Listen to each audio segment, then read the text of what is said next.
रसिया प्रभु चरित सुनबे को रसिया प्रभु चरित सुनबे को रसिया प्रभु चरित सुनबे को रसिया राम लखन सीता मन बसिया राम लखन सीता मन बसिया राम लखन।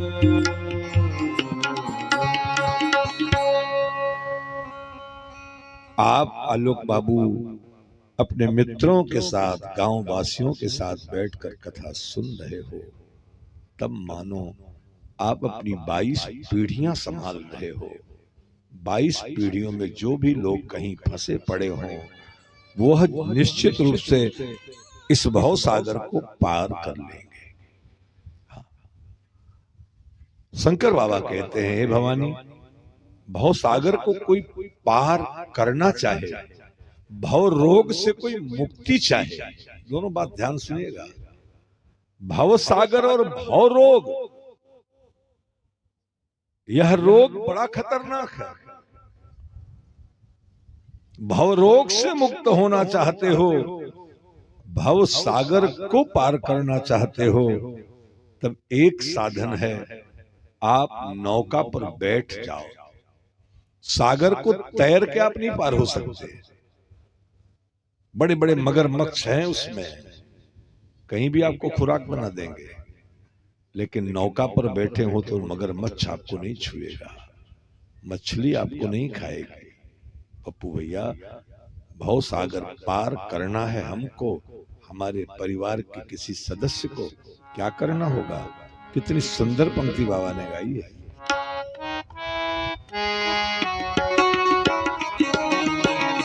जय जय राम भव सागर चाह पार जो पार। जय जय राजा राम हरे भव सागर चाह पार जो पावा। जय जय राजा राम हरे राम कथा दृढ़ नाम जय जय सीता राम हरे हे राम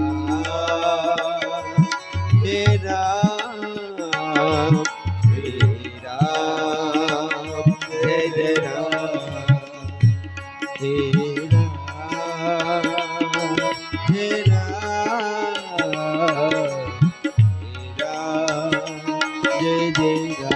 जय जय राम जय जय राम।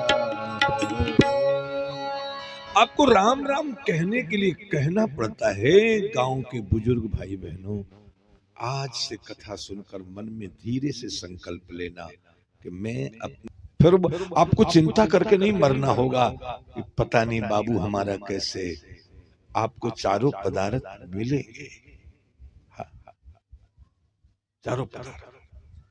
भगवान शिव जी दिन रात आंख बंद करके जपते इसलिए है कि उनको चारों पदार्थ उनके बेटे गणेश जी के पास सब रिद्धि सिद्धि बहुरानी है। बाप कार्तिकेय जी देवताओं के प्रधान सेनापति हैं। पार्वती मैया की गली गली में पूजा होती है। करते एक हैं, लाभ सबको है। आपको इसीलिए कथा सुननी चाहिए बहुत मनोयोग से कि आपका बेटा कहीं भी हो, मेरी कथा सुनने से मेरे बेटे का मंगल होगा। पुरुषोत्तम मास की पावन कथा सुनने मात्र से यस्या श्रवण मात्र, इसलिए मन लगाकर सुनो।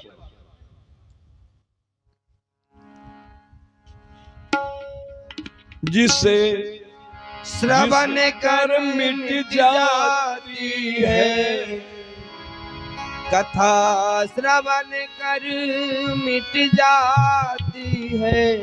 जन्म जन्म की व्यथा सुनो श्री राम कथा सुनो श्री श्याम कथा, ओ सुनो श्री राम कथा, सुनो श्री श्याम कथा। जिसे श्रवण कर मिट जाती है। कथा श्रवण कर मिट जाती है। जन्म जन्म की व्यथा सुनो श्री राम कथा, सुनो श्री राम कथा, ओ सुनो श्री श्याम कथा, सुनो श्री श्याम कथा। पुरुषोत्तम कथा सुनो पुरुषोत्तम कथा ओ सुनो पुरुषोत्तम कथा, सुनो श्री राम कथा।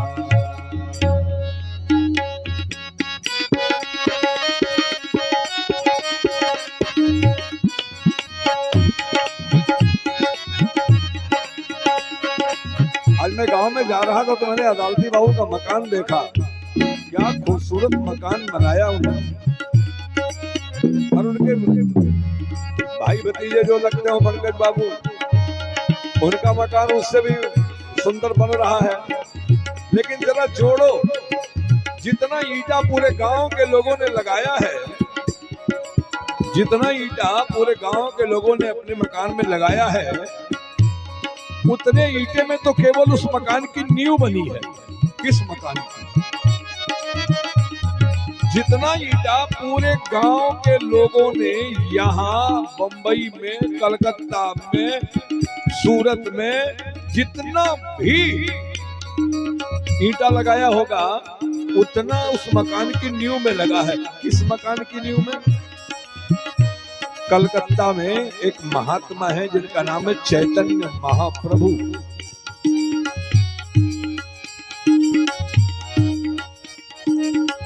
भगवान चैतन्य महाप्रभु के ऊपर इतने मेहरबान हो गए कि उनके आश्रम में आकर निवास करने का मन बनाया और नाम हुआ उनका नित्यानंद प्रभु। ध्यान से सुनिएगा, नाम हुआ उनका नित्यानंद प्रभु। नित्यानंद प्रभु स्वयं परमात्मा अवतार थे। परमात्मा उनके यहाँ आए तो चैतन्य महाप्रभु ने उनको एक ड्यूटी लगाई। क्या ड्यूटी लगाई? जो ड्यूटी आलोक बाबू, विद्या बाबू, पंकज बाबू, राजन बाबू, नीरज बाबू मोटरसाइकिल लेके द्वार द्वार गए ना, विद्या बाबू कि आप कथा में आओ। नित्यानंद प्रभु को चैतन्य महाप्रभु जी ने जब उनके आश्रम में रहने के लिए आए तो उन्होंने कहा कि महाराज आपको एक काम केवल करना है कि ढोल ले लीजिए और ढोल लेकर के एक एक दरवाजे जाइए। सुबह निकलिए, 11 बजे तक जहां तक जा पाइए जाइए, फिर लौट आइए, आश्रम में प्रसाद पाइए, विश्राम करिए, फिर शाम को निकलिए। ढोल लेकर कोई ऐसा दरवाजा छूटने न पाए जहां जाइए नहीं।